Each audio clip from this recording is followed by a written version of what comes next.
pursue what is meaningful, not what is expedient.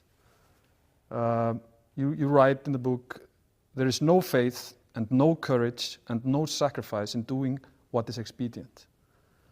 What do you say to those viewers that don't pursue their dreams and are locked in their careers because they are too afraid to take risks and pursue something meaningful? Well, the first thing I would say is, well, you should be afraid of taking risks and pursuing something meaningful. But you should be more afraid of staying where you are if it's making you miserable. It's like the first thing you want to do is dispense with the idea that you get to have any permanent security outside of your ability to contend and adapt. It's the same issue with children. It's like you're paying a price by sitting there being miserable. And you might say, well, the devil I know is better than the one I don't. It's like, don't be so sure of that. The clock is ticking. Yeah, and if you're miserable in your job now and you change nothing, in 5 years you'll be much more miserable and you'll be a lot older. But isn't it a luxury to pursue what is meaningful? Our viewers have mortgages, they have children, they have payments and loans. It's a luxury to pursue because we lack the resources. Well, I don't remember now, I'm not talking about what makes you happy. It's a luxury to pursue what makes you happy. It's a moral obligation to pursue what you find meaningful.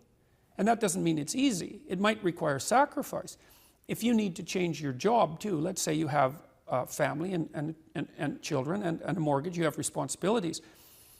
You've already picked up those responsibilities. You don't just get to walk away scot-free and say, well, I don't like my job, I quit. That's no strategy. But what you might have to do is you think, well, this job is killing my soul. All right, so what do I have to do about that? Well, I have to look for another job. Well, no one wants to hire me. It's like, okay, maybe you need to educate yourself more. Maybe you need to update your curriculum vitae, your resume. Maybe you need to overcome your fear of being interviewed.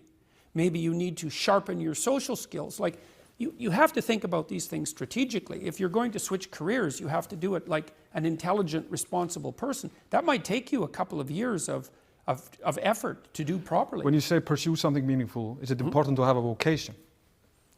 I think it's more important to have an ethos, an ethic.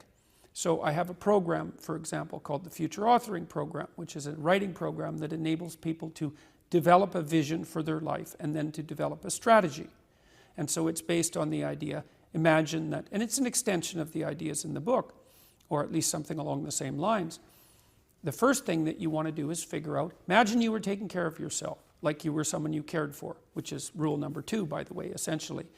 Then you should figure out, well, if you could have what you needed and wanted, what would it be? What sort of friends would you have? What would your family relationships look like? How would you conduct yourself with your children? How would you educate yourself? You need to think through how it is that your life could be properly arranged if you had that ability.